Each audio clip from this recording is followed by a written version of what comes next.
Hello everyone, and welcome to another video on the channel here as we discuss the US's 4-1 humiliation to Belgium, the defeat in the round of 16, but also as we'll go over a general World Cup recap, but we will start here with the US itself. So without further ado, let's get to it.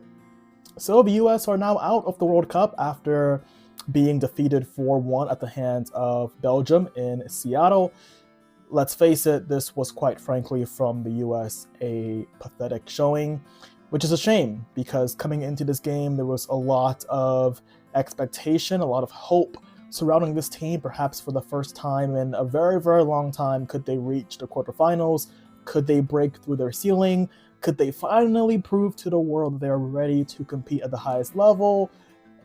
No, they couldn't. Not for a single moment could they prove that. It was quite frankly, from the get-go, pathetic from the US. The players came out and they were scared. They were scared. Immediately the game began, they were frantic. They were panicking. Belgium just launched the ball forward, chaos ensued. We couldn't defend, we couldn't win second balls. It was quite frankly just gift after gift to Belgium, to the point where Matt Fries has to make an early save in the first 42 seconds. And that was the tempo of the first 20, 30 minutes, really. It was Belgium in control. It was the US being frantic, disorganized, and a team that just never looked ready to compete. And for Belgium's opening goal, this is as embarrassing a goal that I've seen the United States concede ever. Quite frankly, ever. It is absolutely inexcusable at this level. A ball's played into the box. There's a slight deflection, I believe there from Freeman, if I'm not wrong. The ball loops into the air, and you have three US players at the highest level, players playing in the Netherlands, in England, players who've played for the likes of Barcelona, Juventus, sitting there and just watching the ball. Just watching the ball drop like a pin. No one takes any authority in that moment to say, hey, that ball's mine, get out of the way. No, the players just sat there, watched it fall in the box, and what does Belgium do? They just say thank you.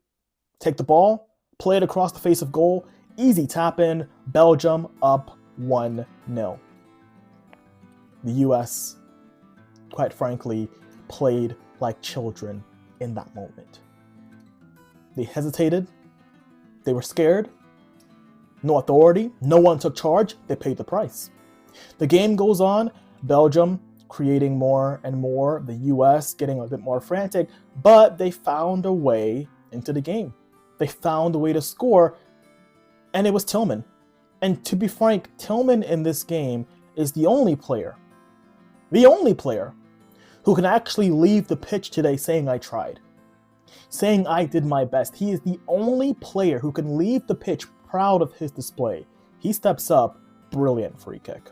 Now, to be fair, it's a massive deflection that the ball takes in order for us to score, but nonetheless, it's a great free kick from Tillman. It's once again a player stepping up when it mattered most and delivering. He's been fantastic throughout the World Cup, especially in the latter rounds as the games have got more intense, as the level's risen. He has shown that he belongs there. He has shown that he can match the level of the best. And yet he scores, it's 1-1, and the US, what do? Do they build on? Do they maybe take the ball, maintain some possession? Do they play on the front foot? What do? They give a goal away once again. On the same side, Belgium just allowed to waltz to the far side, get across into the box. Tim Ream, 38. I say this with a gentle spirit. Tim Ream should be on a pension. Tim Ream should be on a pension collecting Social Security, collecting retirement. not starting for the US in a World Cup game at the age of 38 years old. He should not be starting against Belgium for the United States. You know where Freeman should be? You know where Alex Freeman, do you know where he should be? He should be at the heart of that defense alongside Chris Richards. Where is he? Playing as a left back, or a right back rather, or somewhere in between so that Tim Ream can play. For what reason? For what reason can anyone give me that Tim Ream deserves to be starting in that team? That we could not find a better defender to start than Tim Ream. Ball gets played in, Tim Ream against De Ketelaere. And it was almost like watching Haaland versus Gabriel Part 2. No contest. Tim Ream, not losing to Lukaku, not losing to Haaland, not losing to Prime Zlatan in the air. No, it's De Ketelaere. That's who you're letting trounce you, fold you into the floor. Yeah. And there it was. Belgium up by 2-1, and we go into halftime. Maybe there's hope for the US. Maybe there's an inkling of a chance to come back. Changes are made. Reina comes on. The US looks slightly better. They're moving the ball a little bit. Again, they're not really threatening, but they at least look a little sharper. And then comes the circus. And then comes the moment where the US just turns into a laughingstock for the rest of the world. Which, to be fair, they already were coming into this game for the issues surrounding Balogun. And then things just get worse because of this moment. And it's not even a moment of brilliance from Belgium. It's a long ball over the top. It's a long ball over the top. And Matt Freese.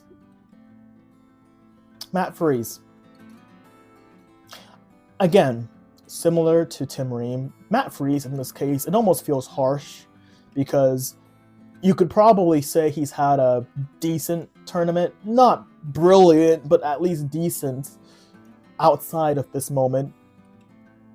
But here's the thing. At the highest level, this moment, this right here, can blacklist you. This right here could define your entire career. This right here, at this level, is where the best players, those who can rise to the occasion, those who can handle pressure, show themselves. Matt Freese in this moment choked. And once again, his mistake was a reflection on the US. It wasn't just, oh, this is all on Matt Freese. No, his mistake was exactly what you saw for the first goal. It was hesitation. Just as you look at the three players for the US for that first goal and say, what are you doing? Not moving, not clearing your lines when you had full control of the situation, is the same way you look at Matt Freese in that moment. Ball comes over the top, he controls it, evades the first line of pressure, you clear the ball. As a goalkeeper, that's your only job after that point. You get rid of it. What does he do? He hesitates and then kicks the turf. Loses his footing. Gives the ball away. What happens? Easy goal for Belgium. A tap-in, effectively. And to be fair, it's a decent finish. It's not the best shot. Again, Tim Ream just trying to get back and practically floundering. Can't really do anything about it. It's in the back of the net. It's 3-1. The US gave up. At that point, they just simply they gave up. They never looked like scoring. Berhalter with a long-range shot came close. Balogun with a half chance that only came because of a Belgium error at the back. He has the near post to aim at, nothing else. Courtois makes the save. And then, as if it wasn't enough, as if the pain wasn't enough, one more goal. One more goal for Belgium just to show that the US are complete clowns. One more gift for Belgium. Lukaku scores in the 90th minute. The US spoon-fed this game to Belgium. And let's make this very, very clear. This is not a good Belgium team. This is a Belgium team that couldn't beat Egypt. This is a Belgium team that were on the verge of being knocked out by Senegal, and the only reason they're in this tournament still is that Senegal choked it. And yet even Senegal can say that they showed quality. Even Senegal can say that they showed ability in the first 80 plus minutes of this game. The US can't say that. Canada can say for 45 minutes they outplayed Morocco. The US can't say that. Mexico can say they put up tremendous heart against England. They fought, they performed well, they gave a good account of themselves. They lost 3-2. But they fought. But they gave their fans something to hold on to. The US showed nothing. And that's why they're going home. They faced a top team not in good form, a top team not amongst the favorites, a chance for them to write history, to prove that they're taking steps forward, and instead it was one giant leap backwards again for US soccer. And what's funny is you'll hear the match commentators, of course, saying, oh, well, the fans were excited. Oh, well, we've seen so many smiling faces across the nation. We've done so well. And yet within 2 weeks, all of this will be forgotten. This country won't care. They won't blink. It'll mean nothing to them. Because doing this in the group stage, winning 4-1, that's great. It means nothing if you can't produce in the knockout rounds. It means nothing if you can't show up when it's time to be counted. And ultimately, the US couldn't do that. And that's why they're going home. Now, moving on to, again, I wanted to get some other teams in this World Cup roundup. I do want to address, obviously, a few teams, the first being Argentina and Cape Verde. Of course, this game is a few days old. Cape Verde ultimately going out of the World Cup. But what a display they gave against Argentina. What a performance. That is what I call a performance. And I'll make this clear. The US could learn a thing or two from Cape Verde. That display from them was sensational.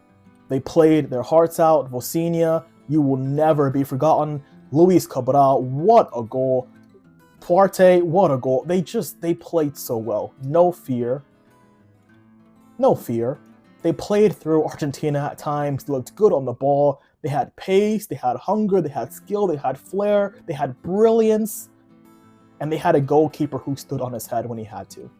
They were fantastic, overcome by really Messi and Cuti Romero. On goal, you could say, for the winning goal, of course. Lisandro Martinez, goal and an assist. Argentina with just enough grit, just enough strength, just enough resilience to get through. But my word, Cape Verde, full plaudits, and nothing more is deserved than that. You were incredible, and thank you for what was a fantastic World Cup. For Argentina, they survived the massive scare, but they're through. Ultimately, they're through, and I'm sure they'll grow into this tournament. Messi, of course, on an absolute tear, 7 goals in this tournament, 39 years old. No words will ever be enough to summarize or even analyze just how amazing he is. There are no words for it. He is simply put the greatest of all time, and we're blessed to see him play. Now, the next part that I want to go on to will be discussing France. Let's face it, the best team in the tournament, getting past Sweden and Paraguay. Sweden with ease, running circles around them. Paraguay were tougher, not because they knew how to play football. In fact, it was anti-football what Paraguay played, but because France also had to suffer. And really, all the big teams in this tournament have had to suffer. Whether it's been Spain, Argentina, whether it's been France, each big team that is slated to be a favorite has had to suffer. And France had that game against Paraguay. And yet they pull through. Desiree Doué, brilliant skill, wins a penalty. Mbappe steps up, bang. Penalty back of the net, France win. That's all she wrote. Next game, obviously, Brazil-Norway. What a result for Norway. Erling Haaland is simply put out of this world. There's nothing that I can say that will put into words the brilliance of Haaland. Those 2 goals were something out of a movie. It was like watching Terminator, honestly. The first goal he scores on Gabriel is just amazing. He floors him, he dunks on him, he humiliates him, he just absolutely trounces Gabriel there, and Brazil puts them one up. That second goal, though, is just, I don't know how to explain it. He just takes the ball, kills it dead, and it was almost like he was nonchalant, he was tired, and just thought, I'm gonna smack this. And it was the purest contact I've seen on a ball, almost ever. I mean, the way he strikes it, the movement on the ball, nestling right into the side netting, gave Alisson no chance. It was something out of a movie. And ultimately, Brazil losing by 2-1. Neymar scoring at the very end there to kind of give off a little send-off moment for him, but it wasn't to be for him, for Brazil. Another tournament where Brazil fail, they flatter to deceive, they fail to impress, and another tournament where they go home in tears and go home broken. But moving on from that, we address England versus Mexico. Like I said in the review for the US, Mexico were brilliant. They showed heart, they played well. I will say the last 30 minutes were terrible from them, especially because they just did the same thing over and over and over again. They didn't take advantage of their one-man advantage over England. Instead, they just tried to play the same crosses into the box over and over again. There were no patterns of play. There were no overlapping runs, underlapping runs. There were no combinations in central spaces. They just simply put filed players into the box and for some reason thought that just crossing the ball would be enough. Ultimately, it was really poor, and even then, Mexico, for so many of that game, they couldn't actually get the ball into crossing positions because it took too long. And they kept getting shut down, and by the time they had a chance to cross, the angle was poor. And so ultimately for them, they go out with a whimper rather than actually putting together a strong enough display. And yet even that whimper is 50 times better than what you saw from the US. Let me make that clear. Even the whimper that you could say Mexico went out with was 10 times better than the US. And it feels harsh of me to call what Mexico did a whimper because they fought. They gave everything. The US gave nothing. They failed miserably. And the next game to talk about will be Spain-Portugal. Brilliant for Spain to go through. They really, again, this game was not fun for anybody to watch. It wasn't great. There wasn't really a lot to cheer about, to write home about, and yet Spain just about get through once again. Mikel Merino, how clutch has he been? I mean, scoring so many big goals. Germany in the Euros, and now here against Portugal. He just always seems to have a clutch goal in him when the moment requires, when there's time, when you need someone to score. He always seems to give Spain that little edge in games like this, and he's done it again. Brilliant player, honestly. Brilliant player. Spain go through, they will face off against Belgium. And also now, the other game that I want to talk about, the last one here, will be Colombia. I want to address Colombia. Maybe Colombia and Switzerland, who were both fantastic in their games in the round of 32. Colombia dispatching really well, taking care of Ghana. And Switzerland taking care of Algeria. A really good display from the both of them there. Colombia looks so good. They look so good to watch. They're fun, they're vibrant, they play with flair, they press well, they have pace, they have creativity, they have a sturdiness in defense, they're physical. They just don't seem, Colombia right now, to have a weakness. They seem like a genuinely strong team that's also very well balanced. And I cannot wait to see what they do going further in this tournament. Likewise with Switzerland, they look really good. Again, maybe not as vibrant as Colombia, but they're also, and to be fair, they're always this way, Switzerland. They're always a sturdy team. They're always a team that is just very solid, very compact. But honestly, in this tournament, they've also been expressive. They've been fun to watch going forward. They had a really good left winger, Mozambi, I believe, coming through, who's been just so fun to watch at this World Cup. A really good role for him so far to show some prominence, show some excitability, some flair. He's been really fun to watch, and hopefully he moves on to a big club after what's been a wonderful tournament for him. But really, I'm excited to see what those two can do, Colombia and the Swiss. I think those two are really, really good teams, fun to watch, and it should be a very good encounter when those two meet as well. But that'll be it for this video here, a 20-minute roundup. Of course, the majority of it talking about the US of A and the clown show that they put on against Belgium to once again let down their fans, and the whole federation. Well, let's face it, the federation themselves also have a part to play. In fact, a massive part to play in this disaster class. But that is it for this video. I hope you guys enjoyed the spiel, the review, the rant, if you may call it that.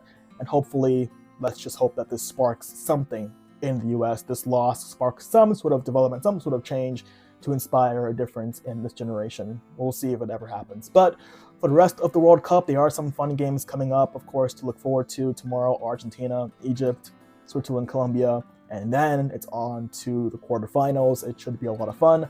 I will see you very soon for those matches, but until then, take care and stay safe.